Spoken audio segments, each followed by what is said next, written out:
So hi to my channel group aspirant friends, ఇవాళ మనకి ఈనా news పేపర్లో కొన్ని కరెంట్ అఫైర్స్ అయితే ఇంపార్టెంట్ కరెంట్ అఫైర్స్ అయితే డిస్కస్ చేద్దాం వన్ బై వన్. సో రాజధాని పనుల జాతర అని మనకి ఒక అంశం అయితే వేయడం జరిగింది.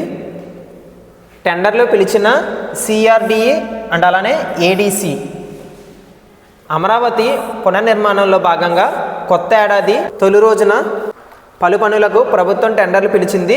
ప్రపంచ bank, Asian development bank, ADB bank అంటాం దీన్ని, రుణంతో రాజధానిలో చేపట్టబోయే 5 పనులకు CRDA, Amaravati development corporation, ADC వేరువేరుగా బుధవారం టెండర్లు అయితే ఆహ్వానించడం జరిగింది. సో ఈ అమౌంట్ అనేది గుర్తుపెట్టుకోండి, మీరు ఇక్కడ ఇవ్వడం జరిగింది 2323 crores అయితే ఇవ్వడం జరిగింది. సో రాబోయే మనకి ఏపీ గ్రూప్ 2 మెయిన్స్లోనైతే ఎకానమీ పాయింట్ ఆఫ్ వ్యూలో ఈ క్వశ్చన్స్ అయితే అడగడం జరుగుతుంది. సో మీరు ఆ సబ్జెక్ట్లో మీరు లింక్ అయితే చేసుకోవాలి. ఇక రెండో అంశం చూసుకున్నట్టయితే దావోస్ సదస్సుకు 15.98 కోట్లు అయితే మంజూరు చేయడం జరిగింది ప్రభుత్వం అనేది.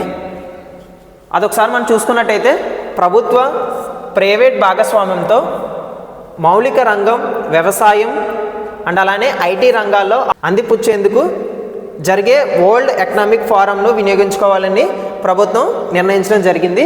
సో ఇక్కడ మనకి ఈ వాల్యూ అనేది ఇంపార్టెంట్, 15.98. ఇక మూడో అంశం చూసుకున్నట్టయితే రక్షణ రంగ సంస్కరణలకు సంవత్సరంగా 2025 అయితే ఇవ్వడం జరిగింది. సో మనకి ఈ యొక్క రక్షణ రంగానికి కన్సర్న్ మినిస్టర్గా మనకి రాజ్నాథ్ సింగ్ గారు అయితే ఉండడం జరిగింది. సో డైరెక్ట్ మీరు పాయింట్ అయితే గుర్తుపెట్టేసుకోండి, అదేమిటంటే రక్షణ రంగాన్ని సంస్కరణ సంవత్సరంగా ఏ ఇయర్ కింద భావిస్తారంటే 2025. డైరెక్ట్ క్వశ్చన్ అయితే మనకి అడగడం జరుగుతుంది. ఓకే,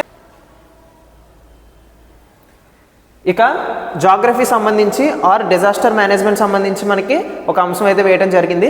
అదేమిటంటే భారత్లో తగ్గిన భూతాప వాయు ఉద్గారాలు ఐరాస విభాగానికి సమర్పించిన నివేదికలో వెల్లడి. దేశంలోని భూతాపాన్ని పెంచే వాయువుల ఉద్గారాలు 2020లో అంతకు పూర్వం సంవత్సరంలో పోలిస్తే 7.93% మేరకు తగ్గాయని ఐక్యరాజ్య సమితి వాతావరణ మార్పు విభాగానికి సమర్పించిన ఒక నివేదికలో భారత్ ప్రకటించింది. అలాంటి ఉద్గారాలు 2005 నుంచి 2020 మధ్యకాలంలోని స్థూలంగా 36% పడిపోయానని అందులో వివరించడం జరిగింది. అయితే 2019లో పోలిస్తే ఉద్గారాలు 7.93% తగ్గిన 1994 నుంచి చూస్తే 98.34% అయితే మేర పెరిగాయని మనకి ఈ యొక్క ఐక్యరాజ్య సమితి అయితే వెల్లడించడం జరిగింది. ఇక నెక్స్ట్ అంశం చూసుకున్నట్టయితే 1901 తర్వాత 2024లోనే అత్యధిక ఉష్ణోగ్రతలు. సో ఇది మనకి జాగ్రఫీ రిలేటెడ్ అయితే లింక్ చేసుకుని చదువుకోవాలి.